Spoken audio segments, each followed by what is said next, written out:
bad enough the way it is today. It would be worse if there was not a UN agency helping those people.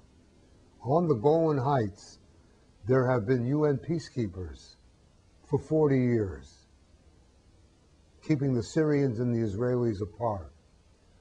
All over the world, there are thousands and thousands of UN, quote, peacekeepers that the UN has asked nations to contribute troops. See, the UN doesn't have any of its own army. We're about to send troops into Darfur, right? We're about to send 25,000 United Nations authorized troops into Darfur to keep the peace. So some skeptic and some pessimist will say, yeah, well, why didn't they do that 2 years ago before they killed 200,000 people? Well, the UN, in order to send the troops in, it has to go to the Security Council. And the various members of the Security Council didn't want that to happen up until now. And why are they doing it now? Because at the grassroots level, ordinary people have put Darfur on the top of the agenda. So then some skeptic would say, yeah, well, why did they do that in Rwanda? You know, they killed 800,000 people. Well, they killed 800,000 people because primarily the United States government would not support a resolution in the Security Council to send more peacekeepers into Rwanda. And that was on Bill Clinton's watch, and Madeleine Albright was the Secretary of State. And they would not support a resolution in the Security Council to stop the killing in Rwanda. Well, the deal on that, the reason they didn't want to do that is because Americans were killed in Somalia and Mogadishu. And that was on Bill Clinton's watch when he was the commander-in-chief. The troops were under the command of American military forces. But because Bill Clinton didn't want to assume the responsibility for those 18 American people that were killed in Mogadishu, and you could see it all on Black Hawk Down. The movie was about that. But because Clinton didn't want to accept the responsibility for having those people die in Somalia, he blamed it on the UN. It wasn't the fault of the UN. It was the fault of the American military machine and the commander-in-chief, whose name was William Clinton. As a result of which, these guys in Somalia died. So when Rwanda came along, the thinking was in the military-industrial political complex under the Clinton administration was, we don't want to get involved in another African country with another bunch of Americans in a peacekeeping force. Now you got to remember that most of the people in the peacekeeping forces, they're not U.S. soldiers. They're soldiers from small countries, Fiji, Australia, Canada, a bunch of other nations that donate troops.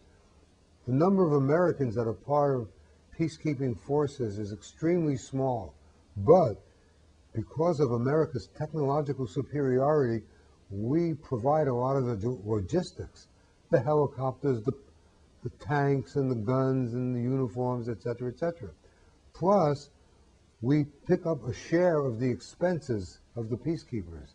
And right now, America is in debt to the UN peacekeeping forces for not having paid our share. It'd be a good idea, especially if we're going to send 25,000 peacekeepers to Darfur, to increase the amount of money that we have pledged to support peacekeepers through the UN system.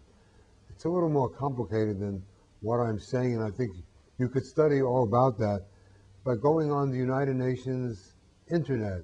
The United Nations has 100 websites, and you can go on unitednations.org. That's it. Well, UN.org. And then it asks you what language you want. Then you press English, because the UN functions in 6 official languages: English, Spanish, French, Chinese, Arabic, and Russian. Those are the 6 official languages of the United Nations. Everything is translated into the 6 languages.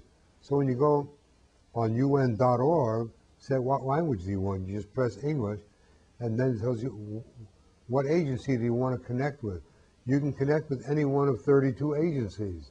You can find out what each agency is doing anywhere and everywhere around the world.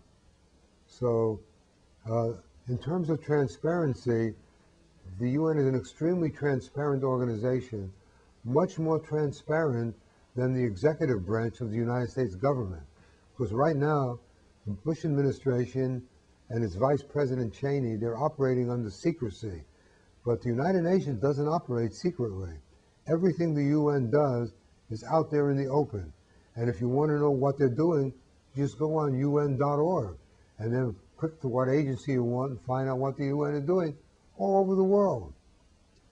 And you'll find out that at a certain level, the UN agencies are running things that impact on the daily life of every one of us.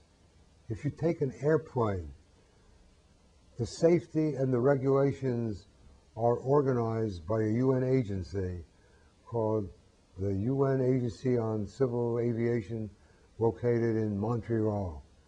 If you want to go on a boat, the regulations involved in maritime travel are done by the International Maritime Commission. It's a UN agency based in London.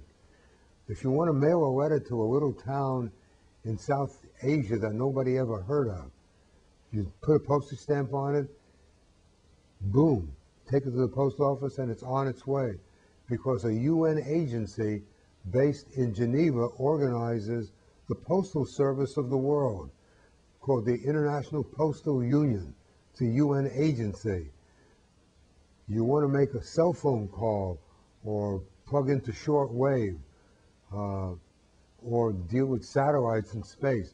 There's a UN agency that does that. Weather reports are done by a UN agency called the International Meteorological Organization. These are things that every day affect our lives, but there's nobody on Channel 4 or Channel 2 saying your life is made better because the UN exists as a system, keeping the human family and humanity together, working together for a better world. That's their job.